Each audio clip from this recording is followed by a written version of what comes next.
नमस्कार। आज हम एक बहुत ही दिलचस्प शख्सियत सेठ रामनिवास गुप्ता, उनके जीवन और उनके सफर को थोड़ा गहराई से समझने वाले हैं। बिल्कुल। हमारे पास उनकी जीवन गाथा पर एक किताब है, सेठ रामनिवास गुप्ता, एक जीवन गाथा।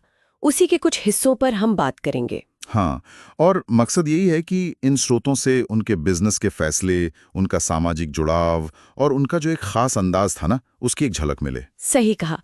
ये कहानी देखिए, एक ऐसे सफर की है जो हरियाणा के गांव से शुरू होती है। घी का पुश्तैनी काम था। अच्छा, घी का काम। हाँ, और वहां से दिल्ली आकर एक कामयाब लोहा कारोबारी और उद्योगपति बनने तक। पर सिर्फ बिजनेस नहीं। नहीं, बिल्कुल नहीं।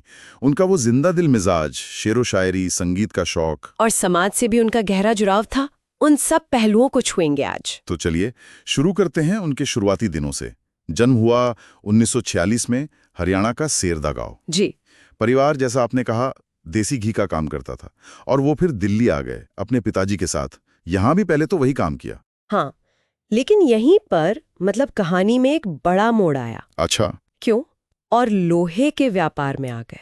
सोचिए, वो समय था जब दिल्ली नई नई राजधानी बनी थी। हाँ, कंस्ट्रक्शन जोरों पर होगा। बिल्कुल, चारों तरफ निर्माण कार्य चल रहा था। लेकिन एक पेच था। सीमेंट जैसी जो जरूरी चीजें थी ना, हाँ, वो मिलती थी कोटा सिस्टम से, मतलब एक तरह की राशनिंग। ओह, तो सप्लाई लिमिटेड थी। हाँ, उससे निर्माण में रुकावटें आती थी, तो दूसरे सामानों की मांग बढ़ रही थी।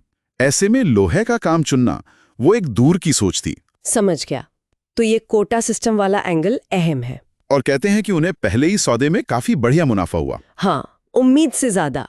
कमाल की शुरुआत थी। सही में। और फिर इसी के बाद उन्होंने नारायणा में दुकान खोली। जी हाँ, नारायणा में।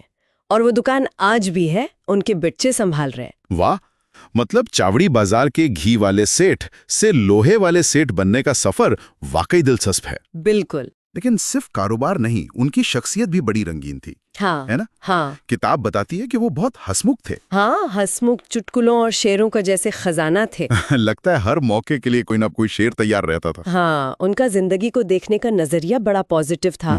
जैसे वो देवानंद का गाना है ना, मैं जिंदगी का साथ निभाता चला गया। हाँ, हाँ। बस फर्क ये कि वो सिगरेट नहीं पीते थे, पर वो भाव वही था, मुश्किलों में भी मस्ती और हौसला। सही। वो मानते थे कि ज्यादा गंभीरता वो इंसान की मस्ती और चेतना को जैसे धीमा कर देती है। और इसी हौसले की मिसाल मिलती है उनकी प्रयागराज यात्रा वाले किस्से में।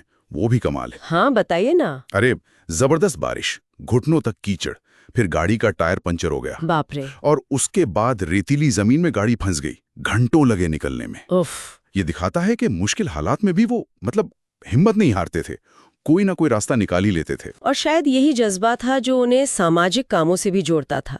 बचपन से ही वो राष्ट्रीय स्वयंसेवक संघ आरएसएस से जुड़े थे। अच्छा, बचपन से? हाँ, और जब दिल्ली आए तो माधवराव मूले जैसे जो प्रचारक थे, संघ के फुल टाइम वर्कर, उनका काफी असर पड़ा उन पर। और बाद में विश्व हिंदी परिषद वीएचपी, उसमें भी वो काफी सक्रिय रहे। जी, किताब में जिक्र है कि वो संगठन में अखिल भारतीय अधिकारी भी बने, फिर दिल्ली प्रदेश के उपाध्यक्ष जैसे पदों पर भी रहे। हाँ, और राम जन्मभूमि आंदोलन से भी उनका जुड़ाव बताया गया है। हम यहाँ बस वही बता रहे हैं जो स्रोत में लिखा है। बिल्कुल, तथ्यात्मक रूप से। इसके साथ ही वो संस्कार भारती से भी जुड़े। हाँ, जो साहित्य और कला का संगठन है। जी, पुणे, नागपुर, बैंगलोर, इन शहरों में जो उनके राष्ट्रीय कार्यक्रम होते थे, उनमें वो जाते थे, सक्रिय रहते थे। इससे उनका वो साहित्यिक और शायराना पहलू भी सामने आया। साहित्य की बात हुई है तो उनकी पहली किताब भारतीय विरासत के निर्झर, उसके छपने की कहानी भी बड़ी मजेदार है। बताइए ना। उनकी एक डायरी थी, उसमें सब कुछ मिला जुला था। भजन, दोहे, शेर, कुछ लेख, चुटकुले, बिखरा हुआ सब। अच्छा। हाँ, तो दोस्तों और परिवार वालों ने मिलकर उसे तरतीब दी, सहेजा, और फिर वो एक किताब के रूप में सामने आई। वाह, ये दिखाता है कि उनमें लिखने की एक सहज कला थी और संगीत का, शेरो शायरी का शौक तो था ही। हाँ, बहुत। हालांकि ये बात और है कि वो संगीत में कोई महारत हासिल नहीं कर पाए। कोशिश की उन्होंने। अच्छा, कोशिश की थी? हाँ, संगीतकारों से सीखने की कोशिश की, पर कुछ रुकावटें आ गईं। लेकिन फिर भी वो इसे मनोरंजन का, दूसरों के साथ खुशी बांटने का जरिया मानते थे। ये अच्छी बात है।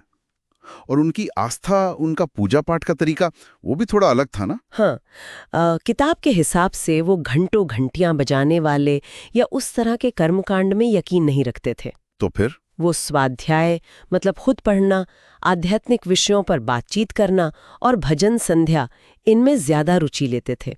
भक्ति संगीत को वो ईश्वर से जुड़ने का एक सरल रास्ता मानते थे।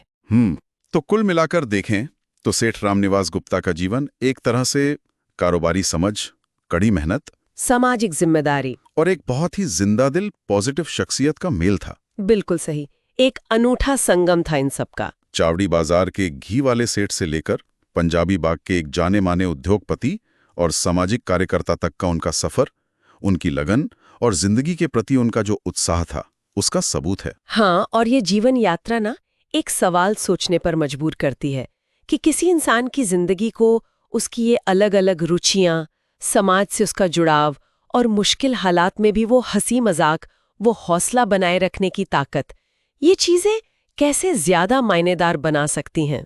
अच्छा पॉइंट है। भले ही कोई हर मैदान में शिखर पर ना पहुंचे, पर क्या बिजनेस में कामयाबी के साथ साथ ये जो व्यक्तिगत संतुष्टि है और जीवन के अलग अलग रंगों का जो संतुलन है, वो शायद ज्यादा जरूरी नहीं है? इस पर सोचा जा सकता है।